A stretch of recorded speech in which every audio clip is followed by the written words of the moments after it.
Hey. So we're back. Co-host will be on shortly. You know, we are moms, and we also have to get our kids situated first before we do other stuff. So I didn't want to get any later. So co-host will be hopping on shortly. But thank you back. Welcome back to our channel, Racing the Races. Like and share, subscribe. If this is your first time here, this is a show about racing the races. We talk politics. We talk about current events, but more so to get people politically involved, and we talk about all aspects of government. And we've been on this trend with school board. We had our last guest, Aretha, last week talking about the school board. So we have Dr. Lynch-Walsh. Hey there, Dr. Natalie Lynch-Walsh talking about school board, and she is a veteran in this school board craziness that we got going on, especially in Broward County. And so we had some couple of issues coming up. There was talk about the superintendent getting fired, not getting fired, but guess what? Something has transpired. We're going to let Dr. Natalie Walsh walk us through the whole kit and caboodle. And then we will talk about it, discuss it, and then we'll also talk about what the community can do to be more involved in this level, and how we could be of service to the school board, as well as to our teachers and our students in Broward County. So without further ado, Sandra, please come in and say hello, so then we can introduce Natalie, Dr. Lynch-Walsh, so she can come in. I was just telling the people we had to get we mommies and all that. We got to get the kids situated and all that other stuff. So that's what you were doing, and you came in just in time. Thank you. Hey, everybody. Yes, I had to make sure them kids ate just in case we needed to let this show run on a little bit longer than normal, because it is so much to talk about. And I did get a chance to listen to most of the school board meeting. I do believe I listened to all the important parts and how it all went down. And I took a whole bunch of good little vocabulary words from Dr. Lynch-Walsh's speech. You know what I'm saying? That wish casting was that is beautiful. So I was taking notes and taking words down and everything like that. But this is, we're smiling about this, but this is a very important and extremely serious matter. And I think part of what I'm discovering is that the public doesn't really know how much is not being done and how much better the school system could be if the right people were in place, and I think this is important for us to kind of shed light on what's happening, and maybe people will be more vocal, and some of the things that are not happening at schools will happen if parents are more aware of the power that they actually have to get things done. Because I think a lot of the things that aren't happening in some of the schools is because they don't have parents that are out there saying y'all doing what? We're going to sue, or we're going to do this, or we're going to do that. And that's why they don't do it, because other schools have all these resources, but those are the ones with the very strong PTAs and the people who are paying attention to everything that's happening and that's in that building to talk about it. So that's why I think it's extremely important that we're having this conversation, especially with Dr. Lynch-Walsh. I know she ran for school board, and it's unfortunate she didn't get that seat, but she's extremely knowledgeable, and I think she was the perfect person. I mean, at least we thought she would be the perfect person to come and explain to us what's going on. And there's some things that I'm upset about, but I don't understand. And I think she could bring clarification to that, and at the same time educate the public on the need to really be more involved in the school board, because it's serious. It's really serious, and we definitely need to do a lot better. Yep, with parents and just community people. Dr. Lynch-Walsh, you have the floor. Thank you for having me. It's good to be back. I mean, we're smiling, but we were not smiling yesterday. And it was 6 hours of some seriousness. Yes. And then a couple more for the workshop. And wish casting, I did not invent. That came from the grand jury report, but it fit the stuff I was hearing yesterday. So that's where that one came from. But I'm not sure I can explain exactly what happened yesterday, other than the superintendent it was a mutually agreed that they would separate. She and the district will part company. We think because there were about 3 motions at one point open on the floor, because there was the main motion, which was to terminate and keep her through the effective through the end of the keep her through the end of the year. Then there was a motion to amend that to do mutual agreement, which means she's not terminated. She doesn't have a right to severance, but they can give her severance if they want, which I'm happy, whatever it takes. And then there was a substitute motion made, and I'm not quite sure I can recall the details, except that I think it was to get more precise because Tori Alston wanted some dates, and I think they landed with 30 days. I believe there'll be negotiations next week that are supposed to happen.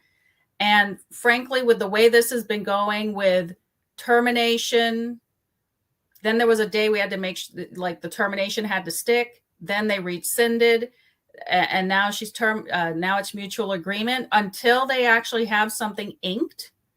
And it's her last day. I'm not sure I will really believe that there's an end, but we'll see. So, but that was a huge step because she got terminated by the reform board. And then there were people who, interestingly enough, because they were going, well, we need the newly elected people. If they terminate her, then we're good. So then they were doing that. And then they came back with, well, she needs to stay through the end of the year for stability. So it was never about the elected. They just don't want her to go. Right. Right. So because they had to find another excuse, as it was some of the same people that I had conversations with. So anyway, we'll see. I believe there should be a special meeting on the 7th, I think, of February. I thought that from what I understood, I thought that Tori Alston wanted to have an agreement done by the 7th of February. Yeah. That way, when we go to the regular meeting on the 15th, they were in the process of agreeing to whatever vendor that they agreed to, because initially Fogan Holy made a motion to have something bigger, like, whoever gets the best candidate, but they wanted to kind of narrow it down. I'm under the impression is that they wanted to have an agreement done with the superintendent, give her walking papers so she can go about her business. Right. So by February 15th, hopefully, because there's really no reason if you can pay her out. Yes. And then you put somebody in place. So that where that gets tricky is we're now towards the end of January. Correct. And I was talking to somebody yesterday that suggested, there's a life cycle to the recruitment process. So, and if you think about, like, we're at the end of January, they're trying to have somebody in place for July. So who's out there that doesn't already have a commitment, and who's left? So if you have people interviewing now for districts, like if you were going to be teaching at a college level, they're already making decisions. Most places for fall are not making their decisions at the last minute. Mm-hmm. And then the person that would come in has to leave a district. And how does that district recruit for their replacement? So I'm thinking that we might be a little late in the process. Yeah. And that some of the candidate pool has already shrunk, unless it's somebody that's just going to up and go. Something that you mentioned at the meeting, and I want people to understand so you can clarify your statement. You mentioned that you would prefer someone interim rather than acting, and then you kind of gave the reasons and the differences. Can you talk about a little bit about that? And then before you do, Amy Shields said, I thought the agreement was supposed to be negotiated by 2/3. And I see you say where you messed up. Ignore that part. So 2/3 and approved by 2/15. Her end date is supposed to be ASAP, but definitely no more than 30 days. Well, I've heard that too. Right. Any of those things could be accurate because of how the motion and the discussion went. And I had a splitting headache yesterday about halfway through the 6 hours. I remember you said your allergies or your sinuses was working. Right. They were in full bloom. Okay. So acting in theory would be somebody, and it could be interim, could be internal as well. They've done that too. So what they were trying to do as a board is, so before they were looking for an interim, which we're in a transition period, and you don't know what kind of candidates you're going to get. And you don't want to back yourself into a corner by saying, we're going to put somebody, because anybody that would be internal already has at least one job that they're supposed to be doing. Right. And some people have 2 jobs that they're supposed to be doing because they're already task assigned because they love some task assignments around here. They sure do. Well, thank you to that organizational chart. But gone. Yeah. So you're taking somebody, you're saying that all of these people are busy and they have important work to do. And then you're going to pluck them and have them be the acting superintendent. And in theory, anybody could do it for a few weeks almost. But in my 11 years of experience with this district, nothing ever goes according to plan.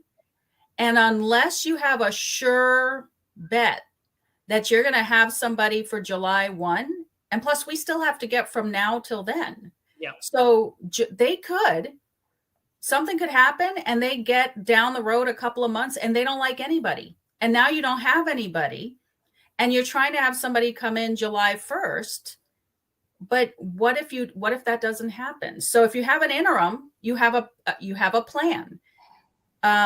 When Tori originally suggested Dr. Smiley, it was for a year. I got up, I said, you might need 18 months because at that point, a year would have taken us to the fall of the next year. And you want to have, complete out the year.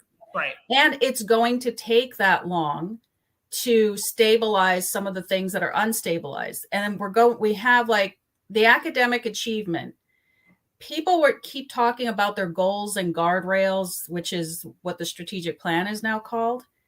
And if you look at the academic achievement levels that they're shooting for and really look at them, you realize that we're not moving the needle that much, which is why he keeps bringing up, what about the other half that can't read? What about the 40% that isn't on? So that's important too. But can we go back a little bit to when you were saying about the superintendent? That Dr. Smiley, for some reason, it seems as though they don't want her to be the interim, because even in the conversation that I was listening to, they were talking about like who it is that they're going to be able to interview and not people that have connections with board members or something like that. I heard someone make a comment like we don't want somebody as the interim that has like an intimate relationship with a board member. And for some reason, it just seemed to me that they may have been talking about him and her. And I'm not sure do you know, or is there some sort of, or do you think there's some sort of resistance to her? And if so, why would that be the case? Since you've been more involved with the board than,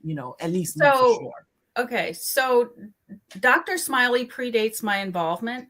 But when I was first asking, I didn't hear anything bad about her. Like the group that was under Notter, when I came in, is the district like old fashioned, out of step, out of date? Sure. But then we took it to a whole other level with this toxic culture over the past 10 years. She was never part of that toxic culture. And the last time the district was an A-rated district was when she was here. I'm not necessarily saying she was the cause of it, but she knows what an A district looks like. So I think there's some politics involved in that who suggested her, although the second time it came up, it was the board chair, who is not a DeSantis appointee, but has been elected twice by her community. And she's the one that suggested it, having sort of gotten more information on Dr. Smiley. And then that got torpedoed. And they rescinded the termination. So in the meantime, the only thing I've heard recently is that she was interviewed by Chris Nelson. Dr. Smiley was. And some people objected to that. I haven't seen the interview, but I heard a positive review from another board member. So I haven't seen it. I can't imagine that she said anything that should upset anybody. I would hate to think that people got upset because she simply talked to Chris Nelson. Right. She has to be able to talk to everybody. That shows she's not afraid of dealing with different people. Absolutely. We have a whole problem where, you got a superintendent currently that runs from people. So I think, is there a Pompano connection? Yes. I mean, I don't think anybody can deny that. I mean, she swore in Tori Alston and she, the community is familiar with her, but there are people that are internal that have longstanding relationships with some of the the older board members or whatever. And certainly the board members that were removed, there were people that had relationships with. I think people have to do what's in the best interest of the district and set aside whatever personal issues they have. Like if they're thinking it's politics, like I'm not going to go with your suggestion because you made it. Because that, even if it's in everybody's best interest, right. Her strength is curriculum and instruction. Where does the district need some help if we're looking at academics? In that area. Absolutely. That's the hard area to just find somebody that you can throw at the problem. So I'm not sure that people are thinking it through. And when you're trying to have a culture change and you're saying, oh, well, we have all these people here and any one of them, but you're trying to change the culture. How can you change the culture using the very people that are part of the culture that can't model the change that needs to happen? Right. I mean, some of them, just because they don't know any different, they've been in this immersed in this culture for 10 years. And you have to not be part of that in order to show them how they need to move forward. So I have heard rumblings. You know, there's a couple of people. I would like to think there's 5 or more people that would support her, because I think it's a little risky to marry yourself to a deadline when it's the end of January and you have no idea who's going to apply, and then say you're going to have them start July 1, regardless. I mean, what else do people do this way? Do you set there are some crazy women that have set deadlines when they're about to turn 30 and they'll just marry whoever. I have heard of these things happening. But we can't be like, oh my, I'm 29. I got to get married before I'm 30. Actually, I have a friend that actually I think did that. Oh, that sounds like me. I was 27 and I needed to have kids before I was 30, so I had to get married at 27. Well, see? But they're imposing this artificial deadline. Why must it be a permanent? We have no history of picking really good permanent superintendents, because if you're not good at something, give it a break. Especially under pressure, right? Under pressure. Look at yesterday. Right, under pressure. They couldn't even. It's 6 hours, like 6 hours under. That was them under pressure. It ended. Well, you know, she was fighting for her job now, because she spent like 2 hours trying to explain what she did. Listen, the whole time I was texting Natalie, she was like, I'm gonna make an outburst because I just can't take it. It was just and let's be honest, Natalie, the lies. That lady sat there on that dais and she was spilling the lies as if it was, I did that. I went as superintendent, I took care of this. And I was like, what? So I said to Natalie, she said that she was speaking to all the chairs every 2 weeks. I was like, Natalie, did you get a phone call from her? And she was like, no. It's just it was just compounding the level of incompetence. And it's just like, it was just this and then, you know, you have real issues in the district that she didn't even touch on, but she just kept on talking. It's like she was going on her checklist. She was just going through her Everything has been a checklist for the past 90 days. It's all a checklist. But what was also interesting too, and I don't even have the intricate details that you all have. I just noticed when I was listening to her, she talked about all the good things she did, and anytime something wasn't correct, it was somebody else's fault, right? It was, oh, the board didn't do this. Y'all didn't tell me I need to do that. The instructions weren't proper. The support staff didn't tell me this. I didn't know. I was like, so all the good things is you taking credit for, but anything else, it was somebody else's fault that you didn't know this.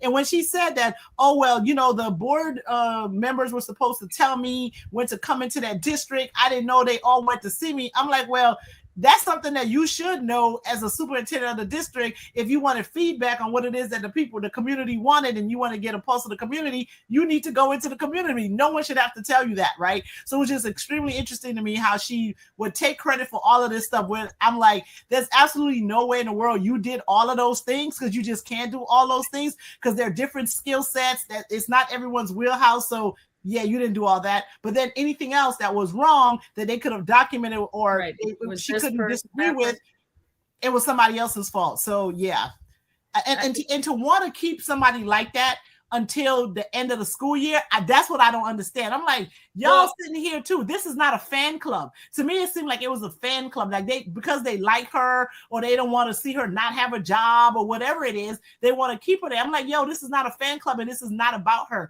This is about all these kids that's in the school that's not getting what they need. And remember, Austin pointed that out. Remember, Austin was like, all these things about, the kids are going to get affected and all that other stuff. And then Dr. Walsh walked up and basically said the same thing. She's like, listen, my kid is going to graduate regardless. Right.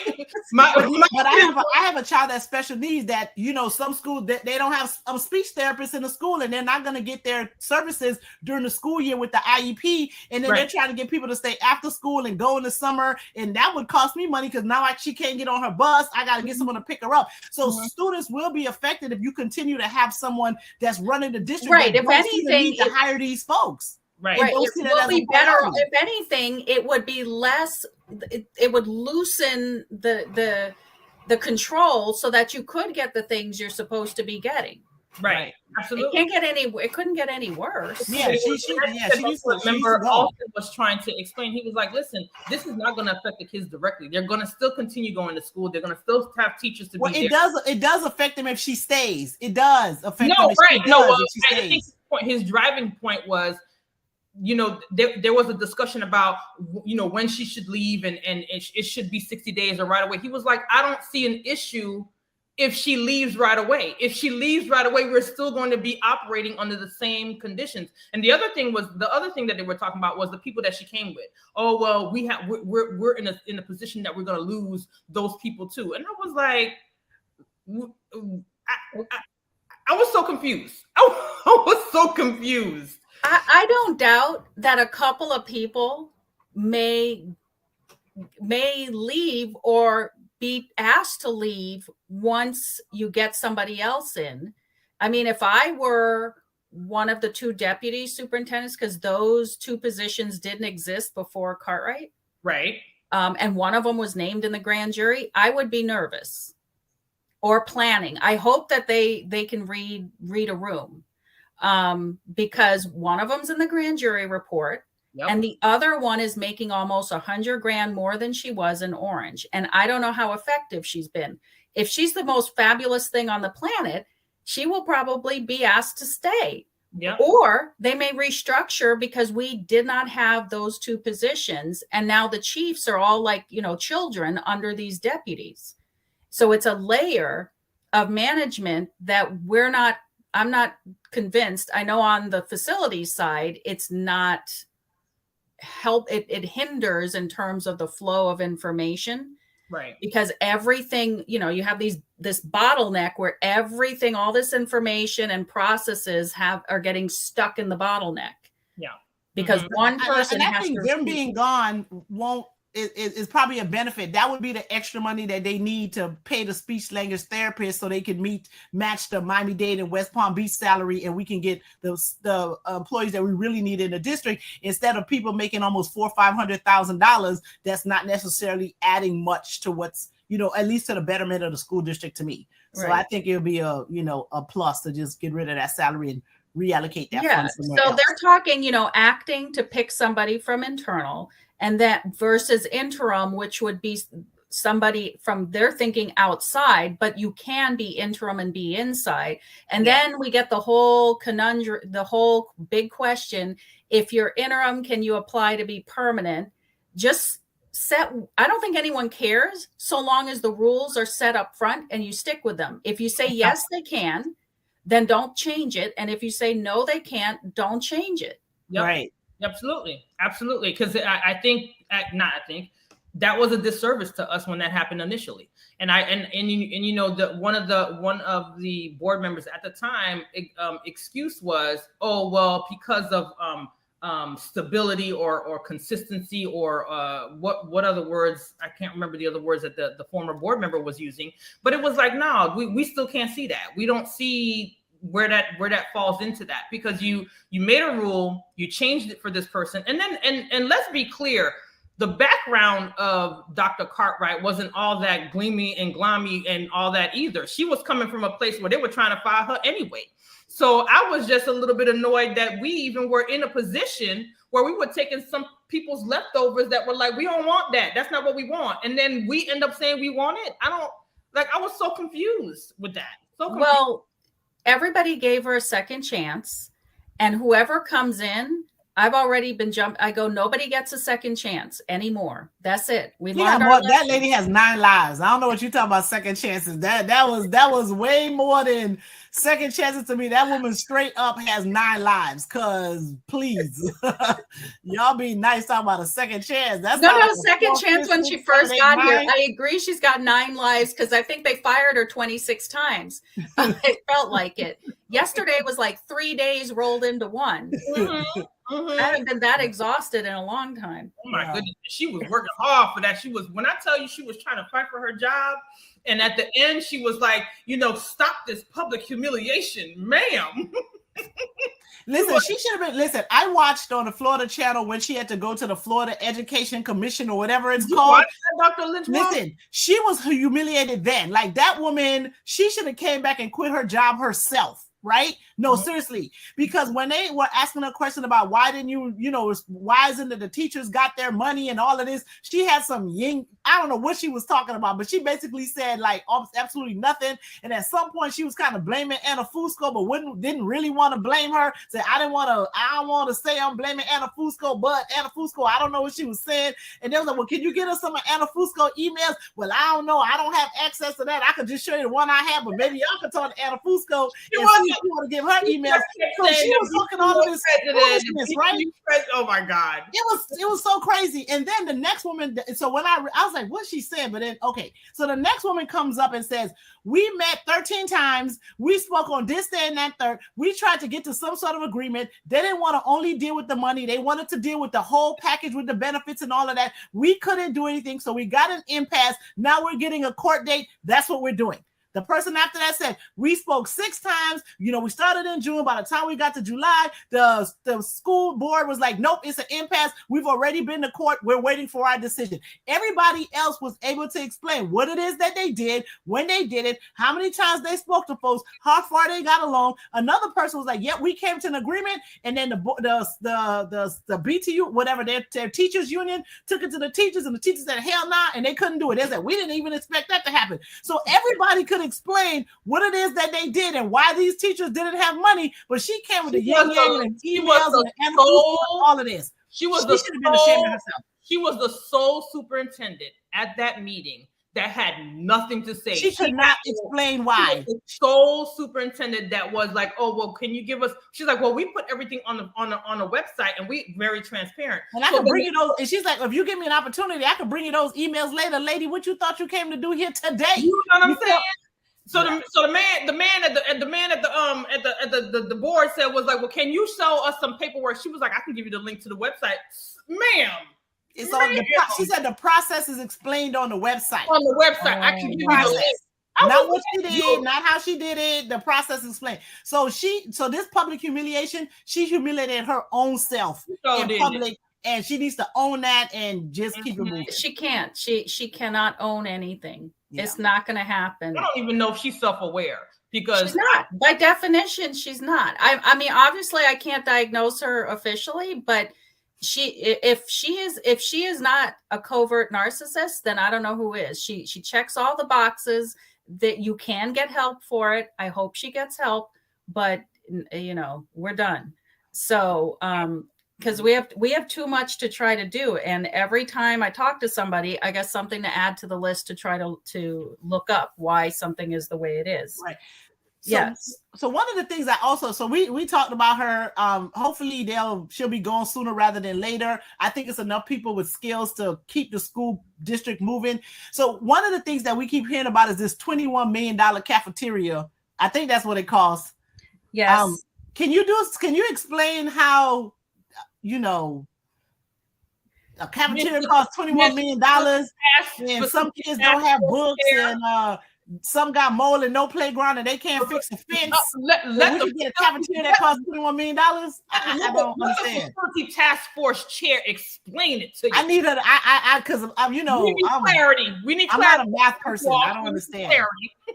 So part of the problem is and all roads lead back to 2014.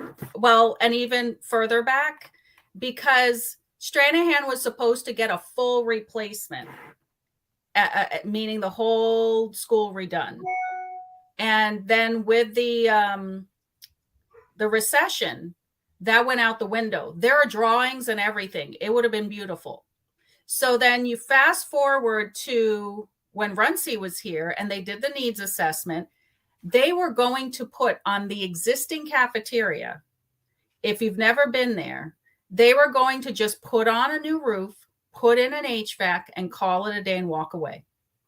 That was the plan initially. So then they fought, and this was 2014. So it's almost 10 years since they started the conversation. So then they fought, and I want to say it was in 2012, 13?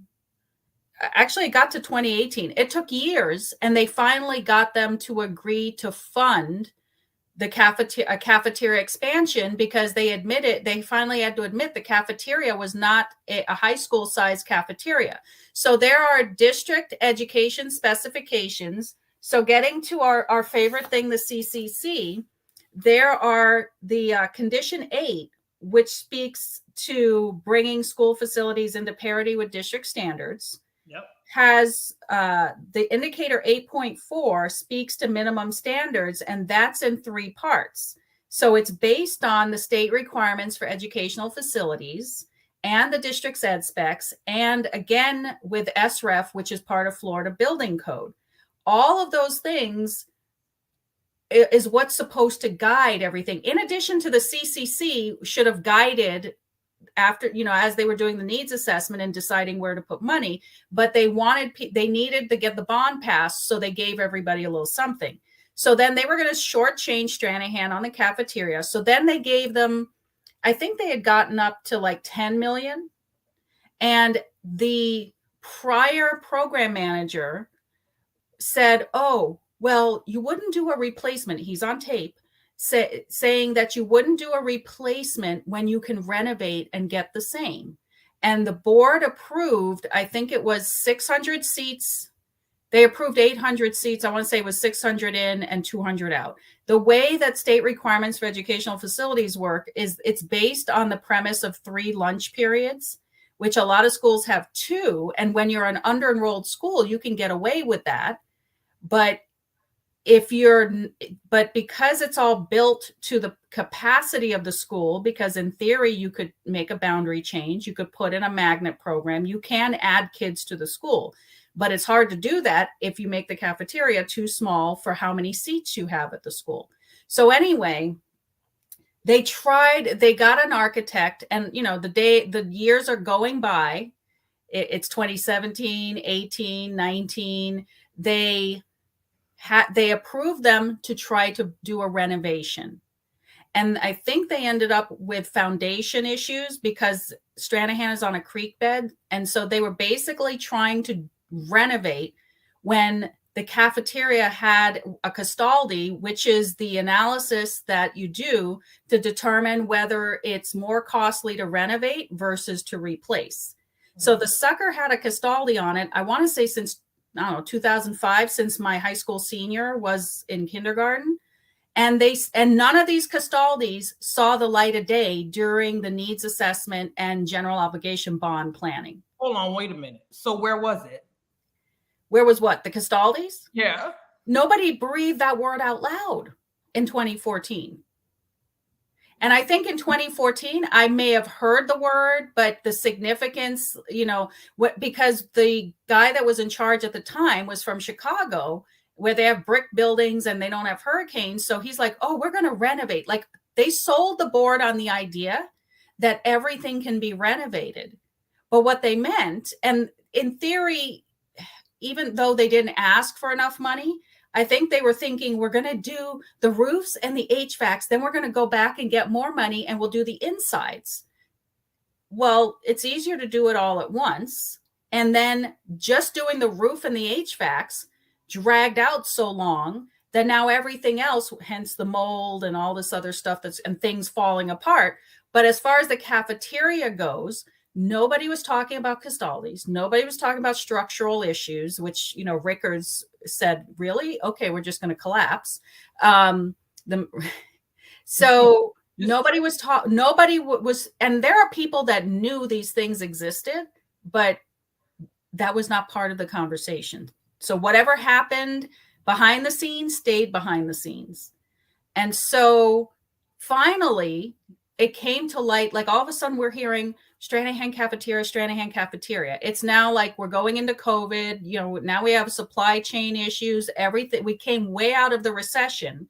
So now the price of everything is higher. And they hadn't built a building since, I think, before the recession. So, and cafeterias are, I think, more expensive than just say classrooms, because you have all that kitchen stuff and a lot of other things going on. So they approved in 2021, I think when Runcie got arrested, there was like a period of time that summer or before the summer, the second he got arrested and he was out, and they were meeting with the community, and it became clear that the renovation was probably not going to work. I go, well, in one of the community meetings, I started asking, well, how much would it cost to replace the building?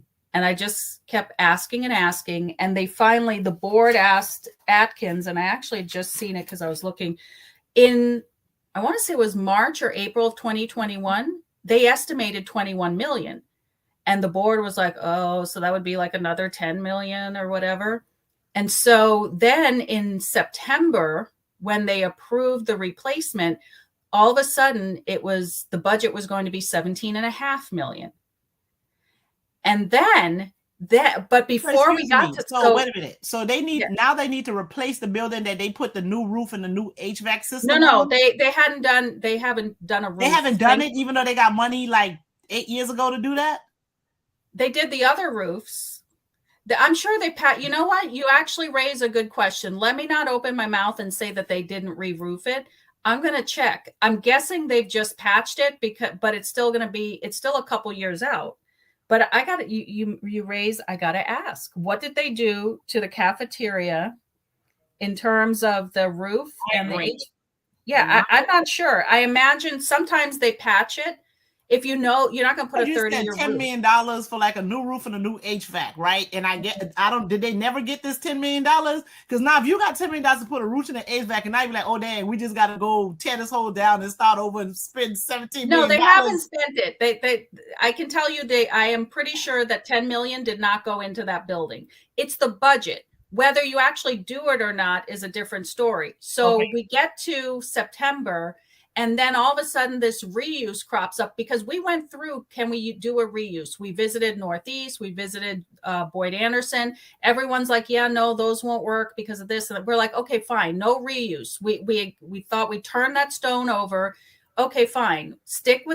Can you legally stick with the architect you have? Yes. Okay. Can you stick with the construction firm that's already there? Fine. Okay. So then the only thing that was supposed to happen next was they get approved to do a replacement.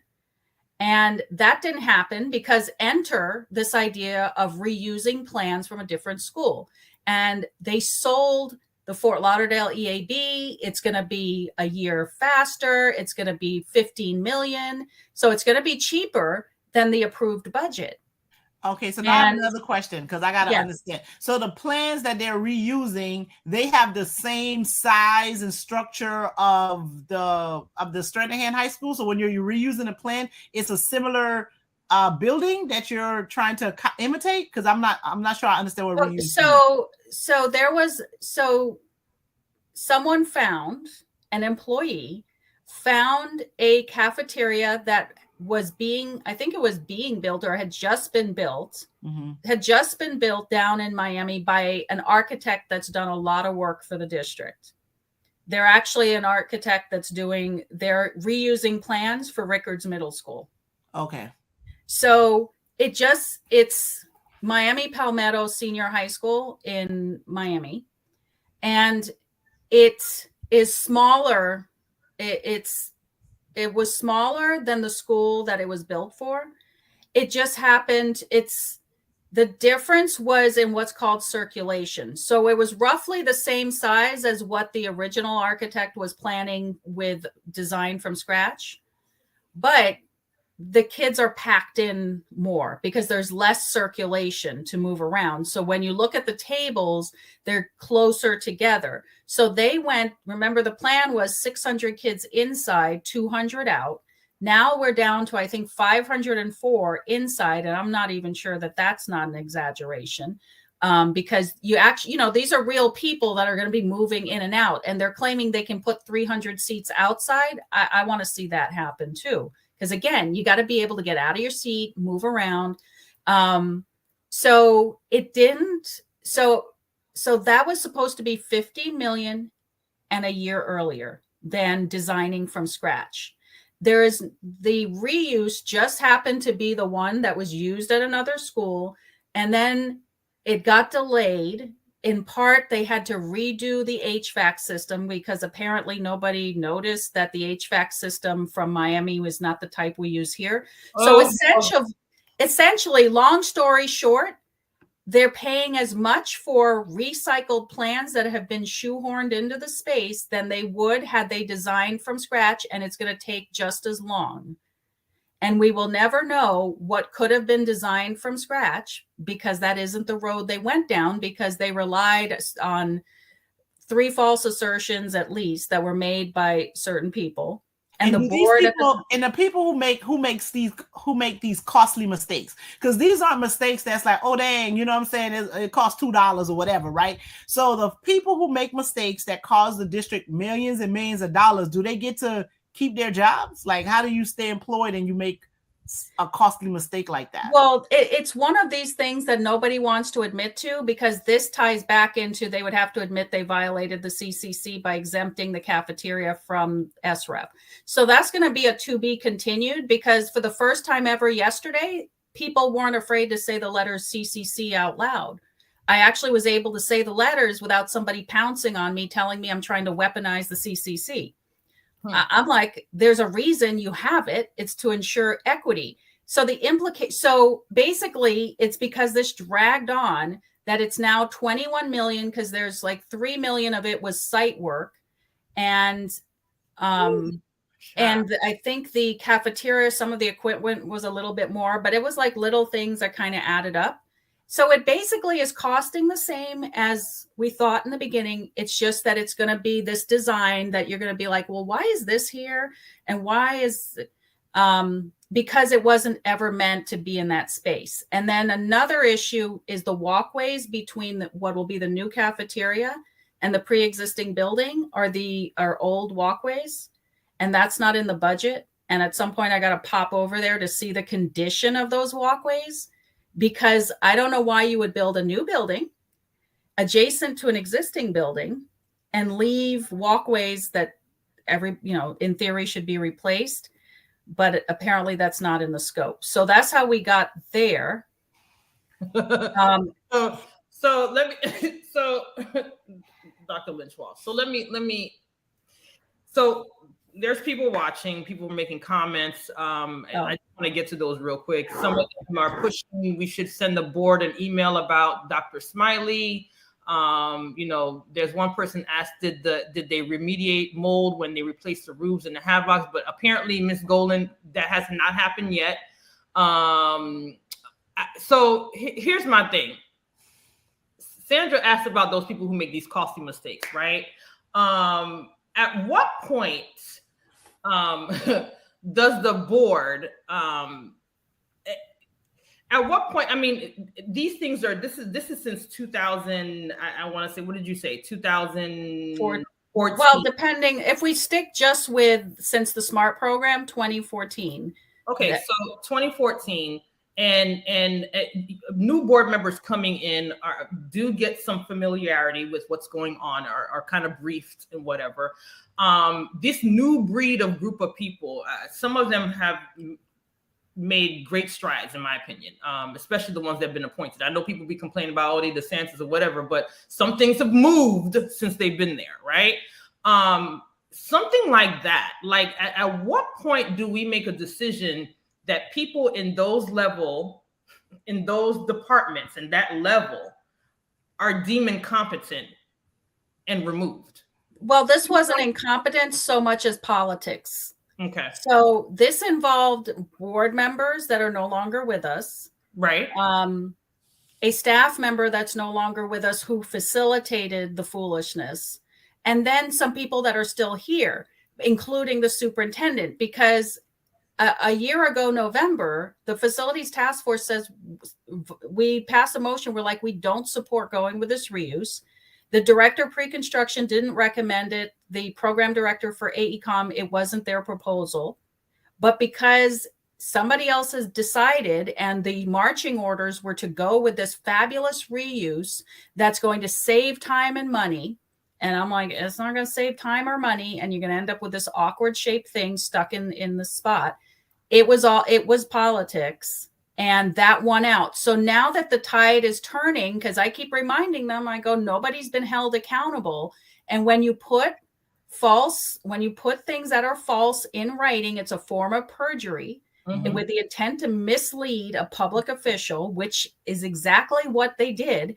And I I picked 3 easy things to show that this was misleading and on purpose. And nobody has said, oh, you don't know what you're talking about. This isn't true. They just don't want to touch it because it involved the superintendent the day after she attended a meeting where we're all like, yeah, this is not a good idea. She had them upload the reuse recommendation. She did the exact opposite of what the three different factions that should have dictated the action told them to do. But she said she's listening. She said she listened to your input. You know what I'm saying? She was listening to the input of people to catch what we're going to keep. Up old shit? Why you bringing up old stuff? Why you bringing up old stuff? That's what she's saying. Why you bringing up old stuff? If she didn't listen, it's because somebody else gave her bad information. It's not her fault. You guys didn't explain it right. Okay. Oh, you're right. We didn't explain it right. I called the woman on the phone like 2 days later. She told me she would lean into it.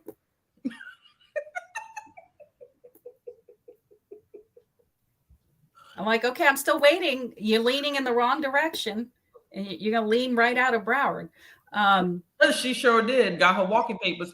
But anyway, we appreciate you explaining that $1 million. I mean, so don't be shocked.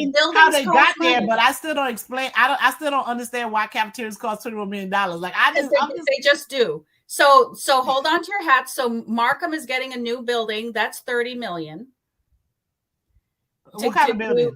It's the main building. It's going to be a huge building. It incorporates a cafeteria. What? It's like most of their campus, except for the media center, I think. For the students that have class or something? Yeah. Oh, okay. Oh, right. If you saw Markham, I went there, and you talk about smell. There are some things you cannot clean out of a building. You just can't. I watch my child's trying to sneak. I think she's going to snake along the floor because she realizes you're on Facebook now. I don't care. I saw her walking too. They used to care, but now they don't.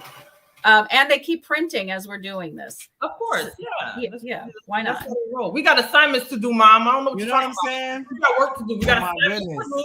Take it to print, honey. Stop. Don't get. But my print is to the side. Like I have one in this room too, but it's on the side, so they don't have to come in camera view. Take care of, and you know, Dr. Lynch-Walsh, you be like, so that homework wasn't done. Is that what you're telling me? So they got assignments to do. They're not in your. Listen. They don't want no problems with you. They don't want. So cafeterias, everything is more expensive in 2023 than it would have been 10 years ago, 5 years ago. We're going to be waiting to hear how much Bethune's new administration building is going to cost. You know, Parkway. But Bethune is the school that has like the buildings that have mold that you can't do anything with, that have inhabitable buildings on their campus. Is that the school that have like three buildings that you can't. Oh, there's function? building 5. Building 5 is the one that they have not used for 10 years. But building 6 and building 5 are shut down. They don't use them two at all. 6 is now shut down. When we were there, it was just building 5. The AC they wouldn't let me in. The AC doesn't work anymore, and as you know, the ACs are on the top of the roof, and they've been there since 1958, and they can't. There's no replacing them without replacing the roof. So right. So here we are. 5, 6, and I think there's 3 buildings that are not being used. 5, 6, and I think I want to say building 4. 4. That sounds right. There's another one on that side. That same. Yeah, side. I think it is 4.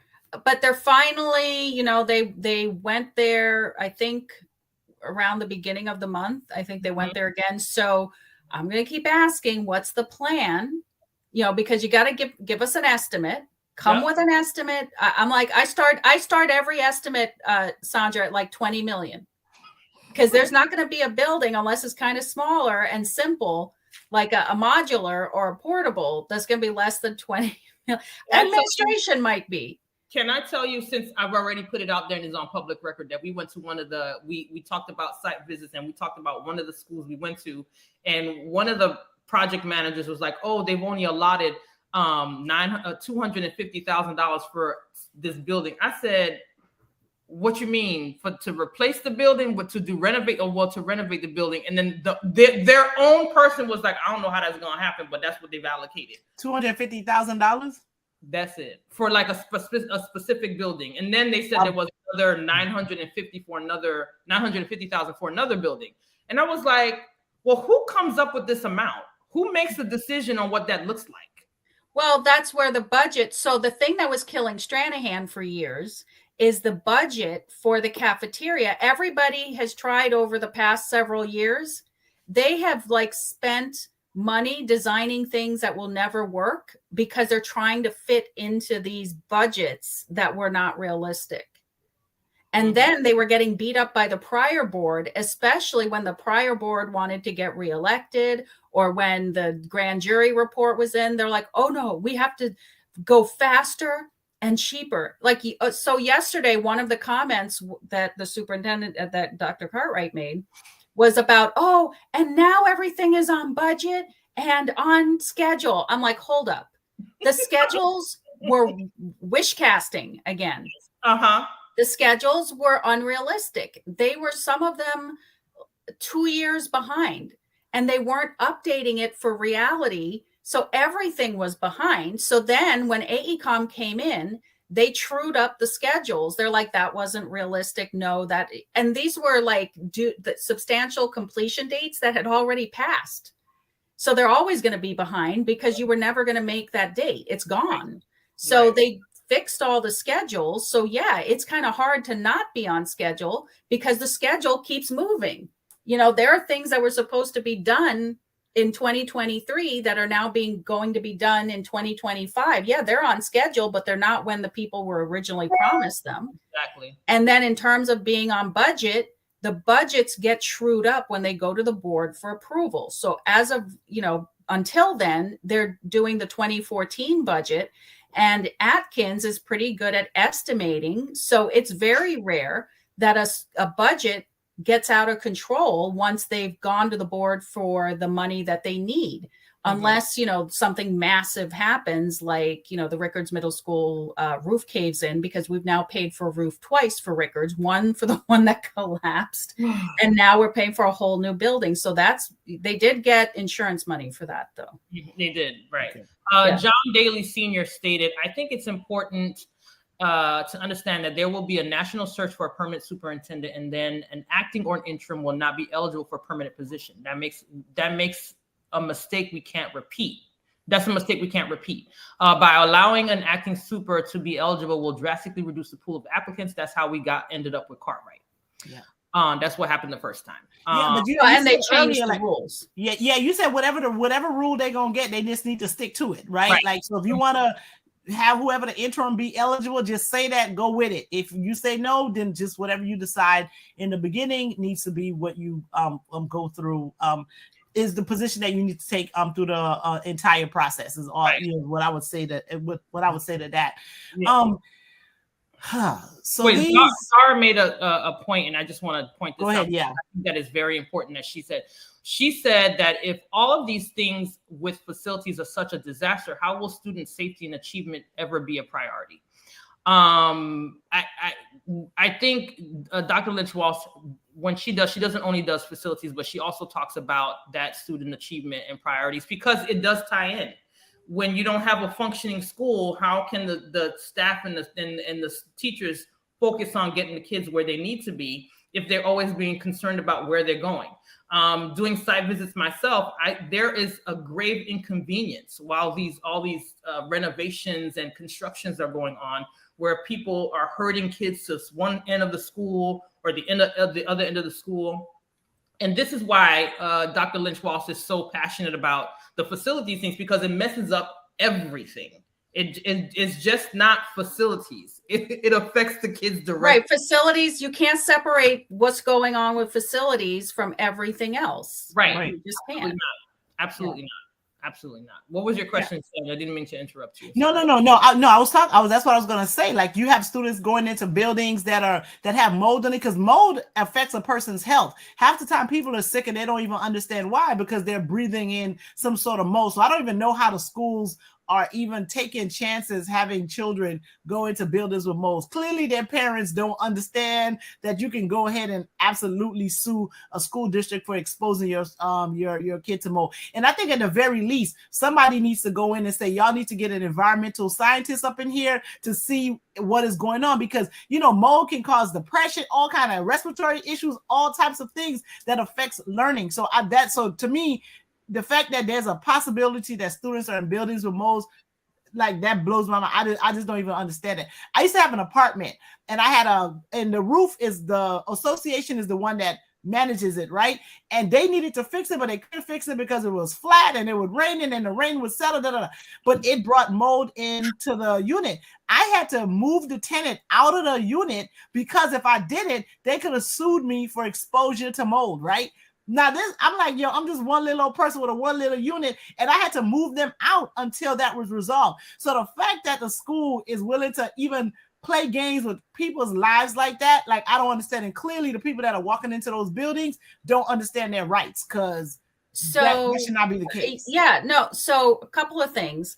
When we brought up mold, BTU did a mold survey several years ago.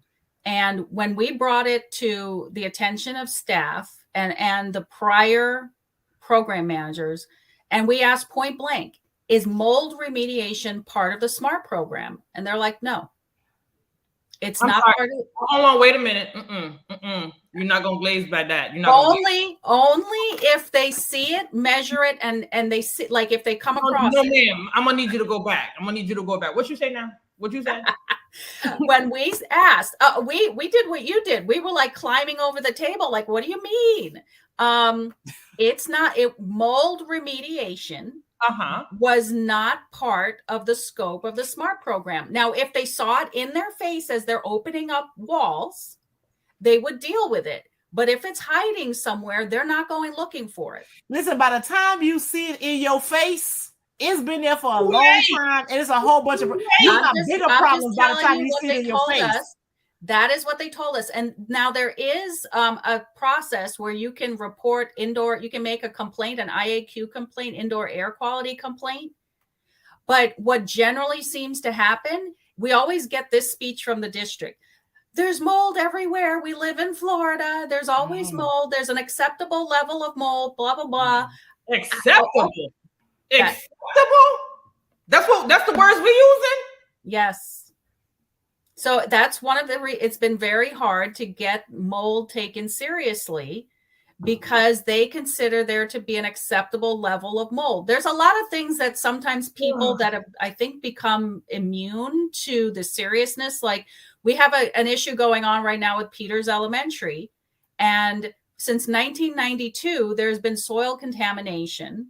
And since 2018, the county has been like, you guys need to handle this. It looks like they were trying to get state funds to get rid of it. Well, long story short, they had kids walking past. They were dropping sod and mulch on top of the area because it's like 4 feet down. But then there were places where they were digging it up. When that's something they should do when there are not kids present. And so at our February meeting, we'll be getting to the bottom of what were you doing? What's the remediation plan? But this has been going on for years, and it's the first I've ever heard of it. With what? The soil is contaminated with what? Something that causes cancer. You got to be kidding me. But you got to be kidding me. I can't. I'm not. No, I'm not. No way. I'm sorry. I almost cursed. Ain't no way. Ain't no way. It's it can cause. It's one of those things. So, but it's down. I guess they figured it's underground, and as long as it's not, rising to the top, we're good. What neighborhood is that in? It's at Peters Elementary. In Plantation. Sorry. Plantation or New Plantation? It's not that old, not as old. It's Peters is between. It's off of Sunrise. It's more older northern Plantation, so north of Broward. Okay. And Peters is east of University, but not by so much. It's near, Peters and Mirror Lake are not that far from each other. And then where Plantation High, Middle, the whole 9 yards. But it's the first I've ever heard. That's on Sunrise. I know where that's at. That's over there. I know it's Sunrise. Yeah. So it's the first I've ever heard of it. And it's the second environmental type thing. The first was like drainage across the district. They were not maintaining the drainage systems. They then got funding. So now they're going to be maintaining that. And now we're hearing about this. So the next question is, what else is out there that you guys know about or supposed to be addressing, but for lack of funding or whatever the problem is, you haven't dealt with it? So that's like a current one. And there were people digging up we're like, what are you doing in the middle of the school day? There was caution tape, kids walking by. I have tons of pictures from somebody that was there and took pictures. So in terms of if you have a mold problem, they can file an IAQ complaint. But, a lot of times the teachers don't want to do it because then you got to tell them what room it is. And then which teacher is reporting it. So I heard there was a letter that I saw online on Facebook that said that she has an open door policy and people should not be afraid to come and speak and talk about things because, Okay, so I saw the letter. She sent the letter out. It's an open door policy. Come and talk. Please. I've never gone through that open door of hers. I don't know. I haven't. And was this open door policy before or after her organizational chart? That's what I'd like to know. Before it was after the 90 days. After that 90 days kicked in. Somebody asked, can you explain what IAQ standards for please? Indoor air quality. Indoor air quality. Yes. Yeah. Listen.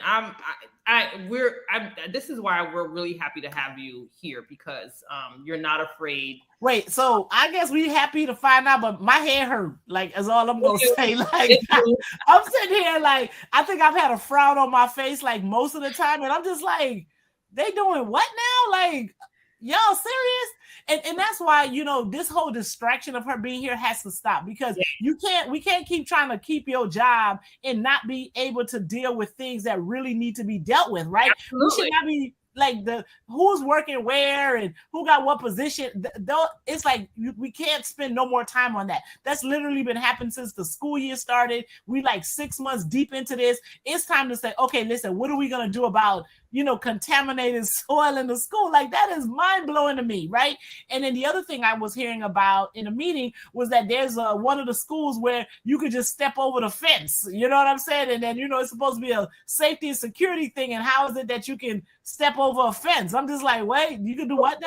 I drive to my daughter's school. I got to pull out my driver's license before I get there. I got to show the license in front of a camera before they even open the door.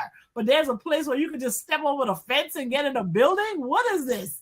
Well, I think you may be talking about Blanche Ely, and because the fence is very low. So, but here is the rationale that's used. They went and looked at MSD and the fence was the same height. Ergo, there's no problem. Because if the fence height is appropriate for MSD, it's okay for Blanche-Ely. Except that they're saying, that the Blanche-Ely neighborhoods are not, it's like you can't have it both ways. If you say that you have issues at a school, but you're trying to get out of it by saying they don't need a higher fence, because look, MSD has the same height.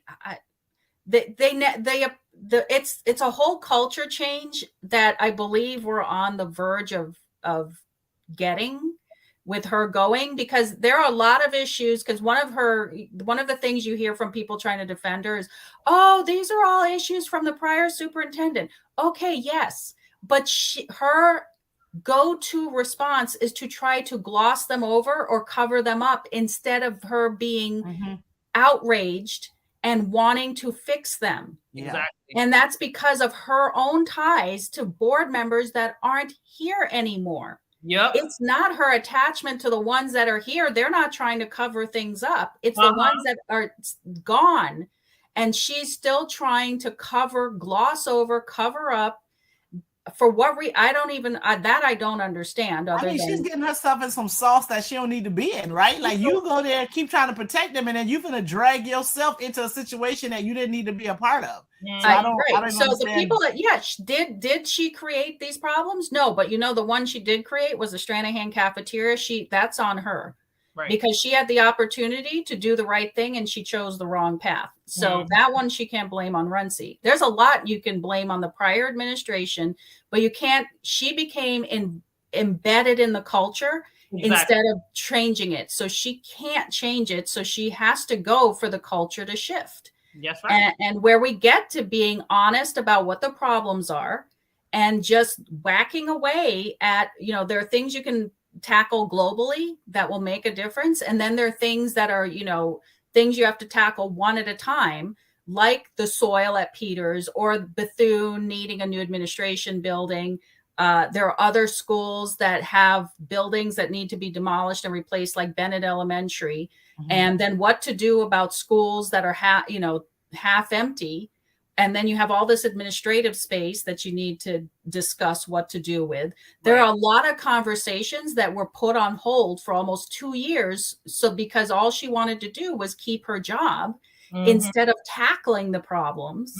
And even with the board members gone, she still continued. The long range plan steering committee that I was told that she said they never met. The steering committee has never met. Okay, but there's work happening with no steering going on. And this is one of the things we pushed yesterday at the meeting, because someone from our committee has to be part of that conversation. The steering committee, right? Yeah. So and that's the thing. The chief facility officer, or that's the position. Who is that? She decided not to hire. What? There's is no that the person she decided not to hire at the last minute? Like, she was like no to them. Oh no, she was trying to say yes. We 3 times we had to put the kibosh on that. Okay. Yeah, no. So Mr. Daly's talking about, he said, like, you're gonna have mold if the roof and the HVAC isn't fixed. I totally understand that, but it's a whole lot of people out here want to work. Like, I don't understand why all these things take that much time. Yes, so. well, because because nothing happened in the beginning, and not all the buildings, because everything took time, you have the stuff that was in the SMART program, and then the stuff that wasn't deficient when we started, but are now coming due. So all that deferred maintenance. I mean, we were at Broadview, which is a school that should have been replaced, but by the time that I got there and heard about it, it was all Markham had already happened, and they already had a roof, and they just I think they had put the HVAC in, and they were starting on the roof. And there's not enough money currently to do everything the way it should be done. So there's like some give and take and compromises, but Broadview has a newer cafeteria.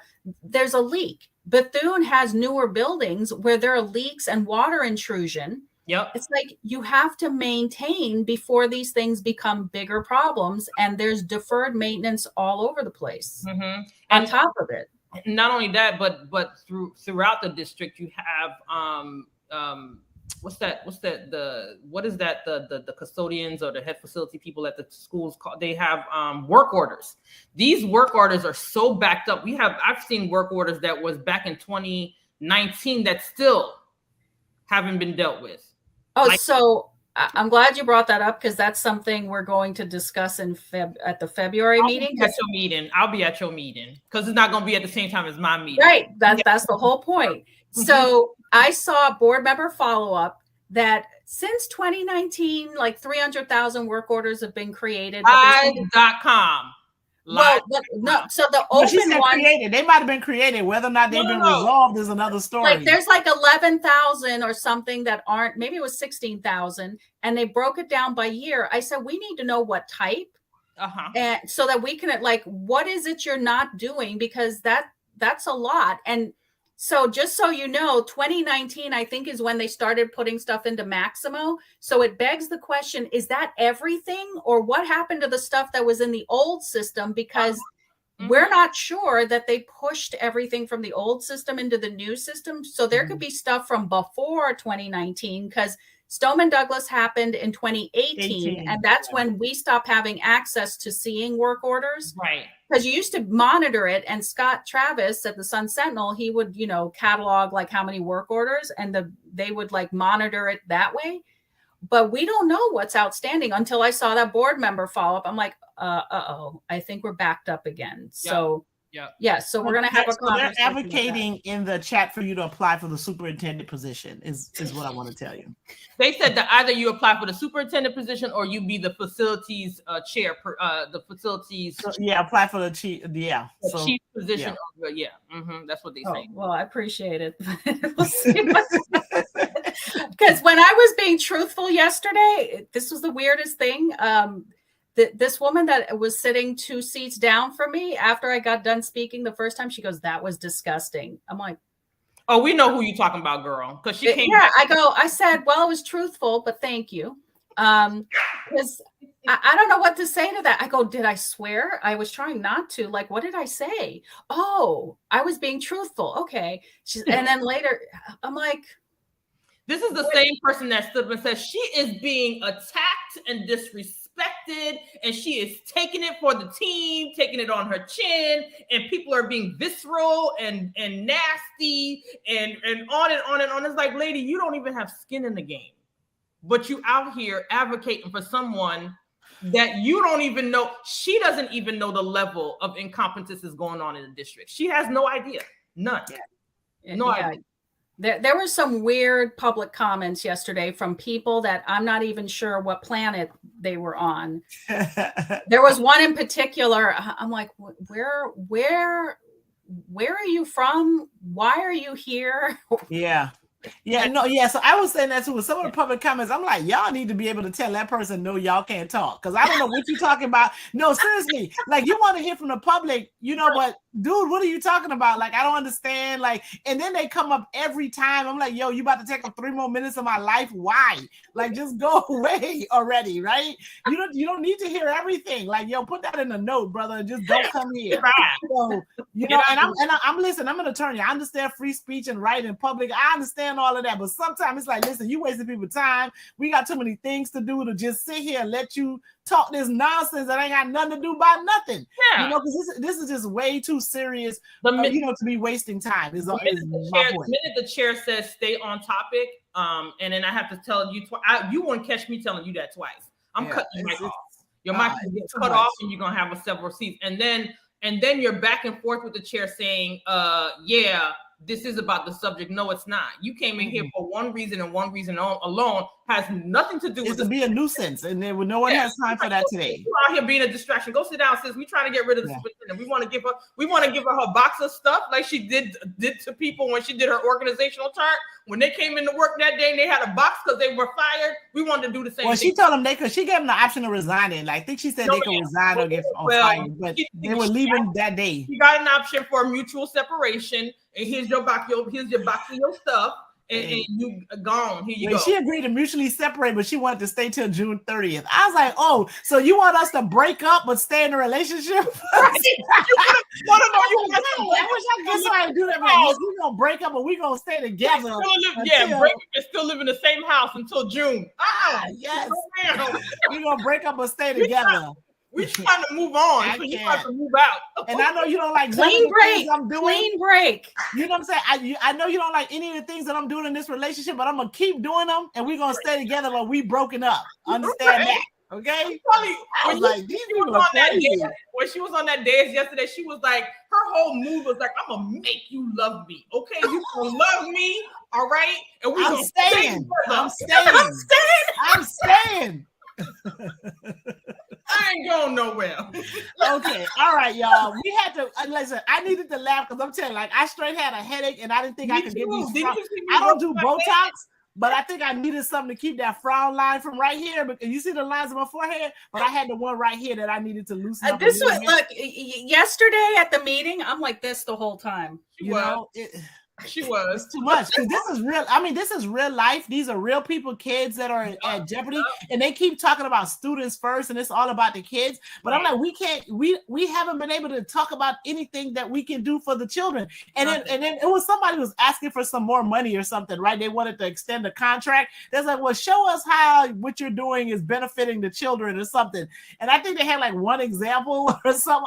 You might have commented on that. They're like, well, let's just maybe give it like 12 months so we can get more data to figure out if what we're paying you for is really helpful. And there needs to be more of that, right? Because people just come, you can tell when folks come in to get their contracts extended or whatever, they take it for granted that they're going to get it without them even having to show that what they were doing has been beneficial to the district. So yeah, that reminds me, the grand jury, the firm that they wanted to have do the grand jury audit or review or whatever, that's going to be $135,000, but I don't see that happening.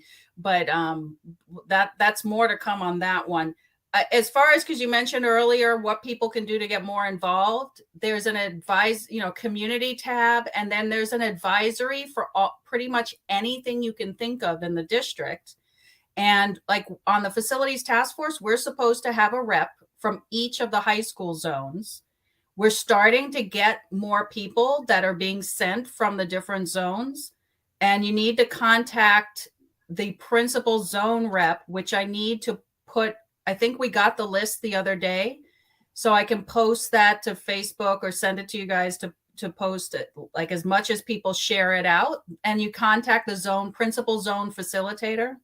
Mm-hmm. And let them know you're interested. In theory, the way it used to work is you'd have iZone meetings, and all of the people that are on SAC and staff would attend the iZone meetings, and you would pick a rep that would represent the whole zone.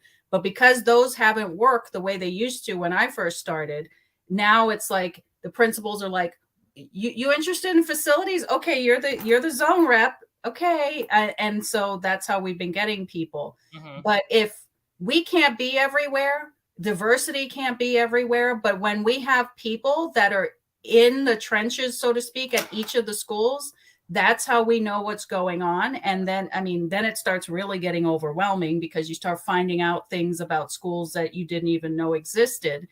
But I'll have to see if they can put the list of zone facilitators on the website. Let me make myself a note for facilities, because that would be easier to send people to the district website. I can't hear anything. And that way they can come, and you don't have to be a member to attend the meeting. The next meeting is February 9th. We meet monthly. We also meet online. We have subcommittee meetings, but unless you're interested in the subject matter, it might put you to sleep. But 7 to 9 p.m. at Plantation High School in the Media Center, the second Thursday of the month. And then you guys are the first Thursday at KCW, so they could attend both meetings. Yeah. Mm-hmm. If they wanted. Absolutely. If they want to. Yes. So I'm trying to think if there's anything. About Fairway Elementary, you can reach out to Dr. Lynch-Walsh. She's having meetings. She just mentioned her meeting is going to be February 9th. What at Plantation, right? Plantation High School in the Media Center, and Fairway Elementary is on my to-do list. I have not forgotten. We've just been a little busy with, we had to do triage on the issues this month. Yeah. So, but I have Fairway on the list. I think all our committee meetings are on the website. It has the dates when we meet. And so you can always join us. I think we do once a month, and then we do our subcommittee meetings via virtually. We don't normally meet face-to-face for those. But I'm definitely going to your facilities task force meeting on the 9th because ours don't fall on the same day. So they're asking, do you have a virtual option for the facilities meeting? We do have a link. The link is also on the website. So if you're not a member, so members are required to attend in person, but any member of the public can go to the community drop-down menu on the district's website. And under advisories, if you find facilities, and you should also be able to access it through the district calendar. Yep. And it's a Teams link. So yes, absolutely. They can attend. Michelle asked that question. So Michelle Granoff, you can there is a link for the meeting. Michelle knows there's a virtual link. I wish you could come to the meeting co-host on the 9th because Child's supposed to be juicing. What day of the week is that? Thursday. Thursday. Yeah, I'll see what I can do. Girl, yeah, what I can do. Yeah, no. Thank you so much for this. And it's important. This is, whatever happens next month, maybe we can get you to come back and we can talk about that and see what that's going to look like moving forward. Yeah, it's a lot that needs to be done, and the involvement that you talked about, that's really important. I know I'm going to find ways for me to do more, stay more informed. But for me, I don't only want to get frustrated. I want to know what I can do in order to make it better, or just at least bring at least more awareness so we can get more involvement, because there's really yes, some things are going to take time, but we should definitely be able to be more ahead of what it is that's going on than it is right now. It seems like all of this, nothing getting done, roofs falling in, kids deal with moles, buildings standing for 10 years that should have been torn down. I just can't imagine that there's a backlog that's really 10 years behind. It just seems like a little too much for me to understand. There were no decisions being made on like Parkway and Broward Estates, no decision. Bethune, like they just kept getting shoved, further and further back because there was no the answer was that they're going to need more money. So that just kept getting pushed back. Until they couldn't push it back anymore. Yeah, thanks for the explanation. Because to me, it's like 10 years to tear down a building. Really, like they just nobody fessed up that that's what needed to happen. I'm like, what do you mean? They haven't used the building in 10 years. Obviously, it needs to go. Yeah. Just tear it down so they know you care. Yeah. So some people say they want to get involved. I think it's Shawnee EW. Go to the community page that Dr. Lynch-Walsh mentioned. And there's nothing but all these committees. And there's the community page on browardschools.com. That's right. Yeah. Mm-hmm. Okay, so browardschools.com. Yeah, community should be the tab, and then you drop down to advisories. But also the district calendar shows you when all the advisory groups meet. Right. And in order to be on these advisory committees, you would have to be appointed by a school board member. So for yours, yes. But I'm not sure for the other ones. I don't facilities. It depends. For us, we have zone. That's why I said for the zones, a parent could be a zone rep. We also have business and industry, but when you have quorum issues, we may have quorum 1 month and not have quorum the next month. So it's been hard to vote. Let's say, okay, we're going to vote these community members on because we count. We're like, oops, we don't have quorum. We're not voting this month. Mm-hmm. And then sometimes we have quorum and we're so shocked we forget to vote on something. So we're like, oh wait, we have quorum, quick. When we have quorum, we drop everything to vote because that doesn't happen often. Right, exactly. So yes, board members have to, appoint people. They have to come. If you have other seats, which we have other seats, the zone representation, the community members, but you can always, they're public meetings, and ours is more of a public forum. So we can take public comment at the end, but if somebody has like a burning question or concern about a school and we have somebody there that can answer the question or address it, we let them ask the question. Mm-hmm. All within 2 hours, which is sometimes a challenge. All right. Thank you very much. Come on over to our Instagram page because we going live. Okay. We do a wrap up about what we spoke about with Dr. Lynch-Walsh. We will definitely have Dr. Lynch-Walsh back because she is a wealth of information and also someone who does not only advocate for facilities in the school, but she advocates in her community. So this is, that's what we're all about. We like to bring people on that does that. And then I look forward to your meeting on the 9th. Me too. She wants y'all to invite her when you meet. Appreciate all right, thanks for having me. No, thank you for coming. Thank you for coming. It was a very good conversation. It makes me want to be even more involved than, and it was definitely education. I definitely will invite you, Sean. But we need action steps now. I got to figure that part out. Yeah, we need action steps. So we're gonna go to our Instagram. If you haven't, like, share, subscribe our page. All right, we're on like YouTube. Page. Go on the YouTube page. We need to try to build that one up too. You can also watch on YouTube. Subscribe on YouTube. We're on Facebook. We come here every Wednesday. We may not have a guest next week, but we sure gonna have some juicy information and some juicy conversations. Look at her face. I'm trying to think that if next week starts February 1st or something like that. I don't know what day that is. Is it February 1st? Guys, make sure the state session starts soon. Be mindful of that. There's going to be some elections around Broward County in March. And so we'll bring you the list of people who are running. Remember, your vote is your superpower. All right. Your advocacy is your superpower. So go out there and advocate for what you believe in and for the people and your community. And don't be afraid, like Dr. Lynch-Walsh be coming up there, be talking to the dragons like, I don't feel the heat. She be like, I want all the smoke. I don't want to say I told you so, but I told you so. She be like, I want all the smoke. So you have that same attitude. You want all the smoke because when you are right and you're standing on the foundation of rightness, you can say what you want. It is what it is. All right. Yes. So see you all next week, Wednesday. Can't wait to talk to y'all. Visit us on our Instagram page, same name, Race and the Races. You can look us up and we're going to do a little recap. All right. Thank you again, Dr. Lynch-Walsh. All right. Take care. Thanks for having me. All right. Good night, everybody. See what these kids are up to. Yep. Check on them, girl. All right. All right. Bye-bye.